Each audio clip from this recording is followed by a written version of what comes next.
ICTV ขอเสนอรายการใครที่มีหูให้เขาได้ยิน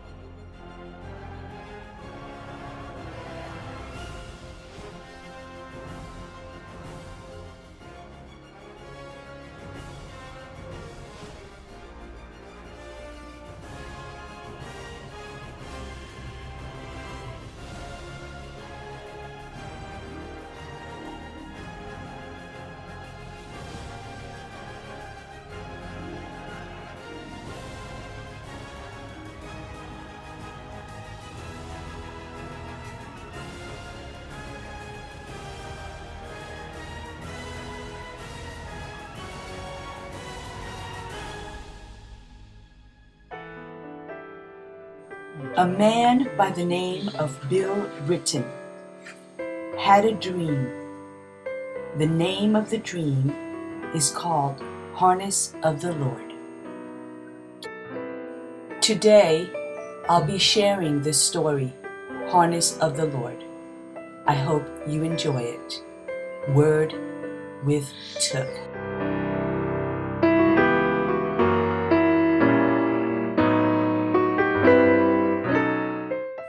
On a dirt road in the middle of a wide field stood the king's carriage, edged in gold with beautifully carved accoutrements. It was pulled by 6 large horses, 2 in the lead, 2 in the middle, and 2 in the rear. But the horses were not moving. They were not pulling the carriage, and I wondered why. Then I saw the driver underneath the carriage, on the ground, on his back, just behind the last 2 horses' hooves, working on something between the front wheels of the carriage. I thought, my, he's in a dangerous place. If one of the horses kicks or steps back, it could kill him. Or, if they decided to go forward or gotten frightened somehow, they could pull the carriage right over him. But he didn't seem afraid, for he knew that the horses were disciplined and would not move until he told them to move. The horses were neither stamping their hooves nor acting restless. There were bells on their hooves, but they were not tinkling. There were pom-poms on their heads, but the pom-poms were not moving. They were simply standing still and quiet, waiting for the voice of the king. As I watched the harnessed horses, I noticed 2 young colts coming out onto the open field next to the dirt road. They approached the carriage and seemed to say to the king's horses, "Come and play with us. We have many fine games. We'll race you. Come catch us." And with that, the colts kicked up their hooves, flicked their tails, and raced across the open field. But when they looked back and saw the harnessed horses were not following, they were puzzled. Again, the colts called to them, "Why do you stand so in the hot sun? Come over here in the shade and see how green the grass is. You must be hungry. Come and feed with us. It's so abundant, so green, so good. You look thirsty. Well, come and drink from one of the many streams of cool water."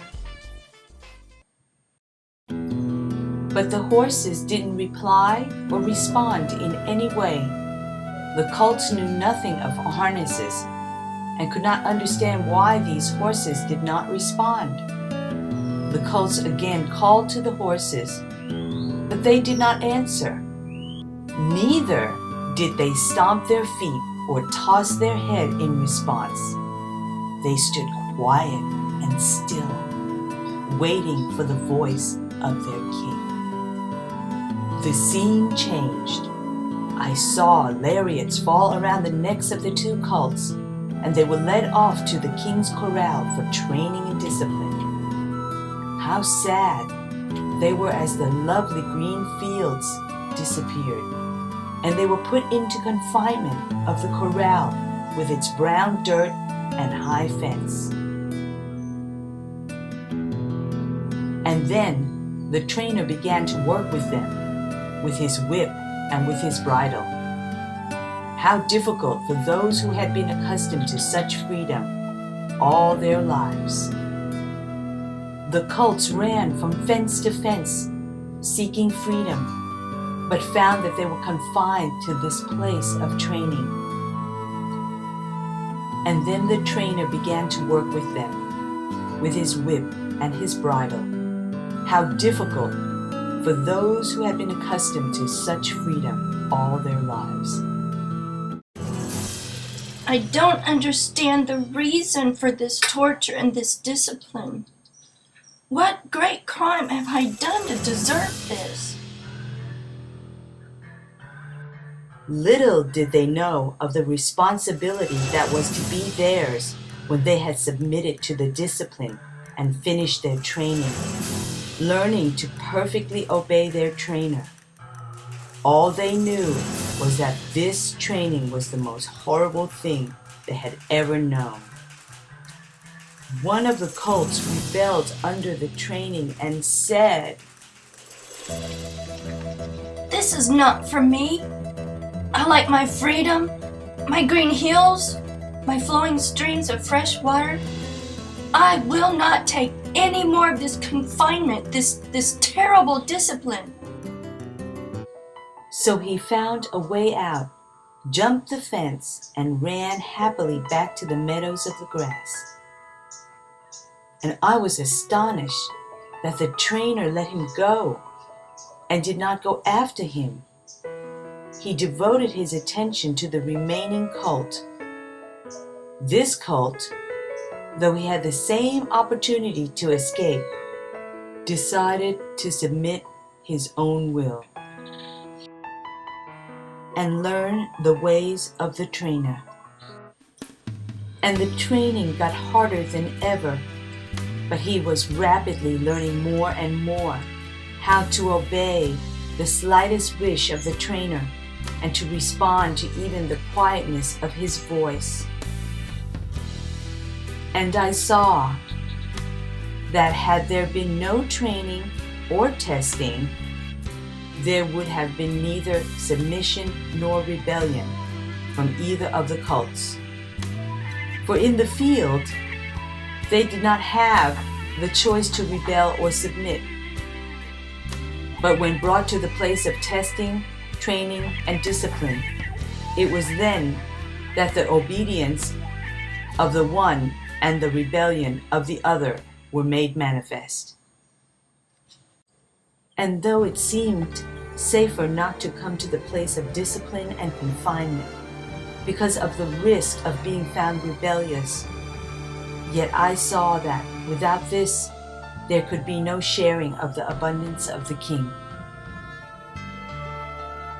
Finally, the period of training was over. Was the colt now rewarded with his freedom and sent back to the fields? No.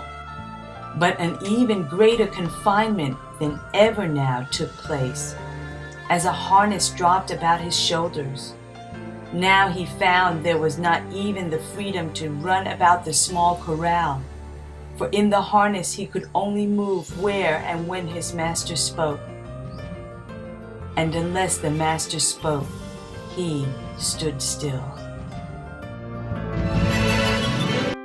The scene changed, and I saw the other colts standing on the side of a hill, nibbling at some grass.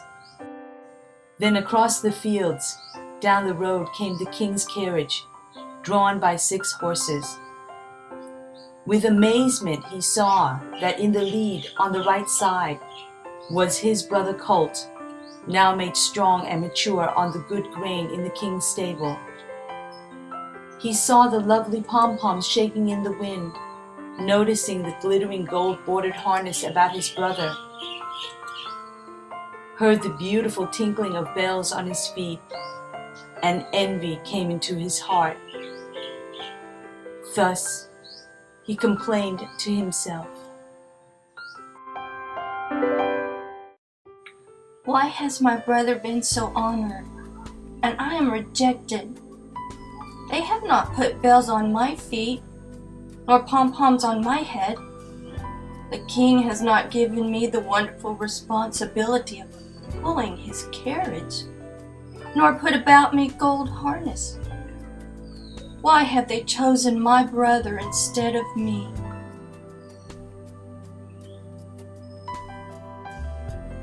And by the Spirit the answer came back to me as I watched. Because one submitted to the will and discipline of the king,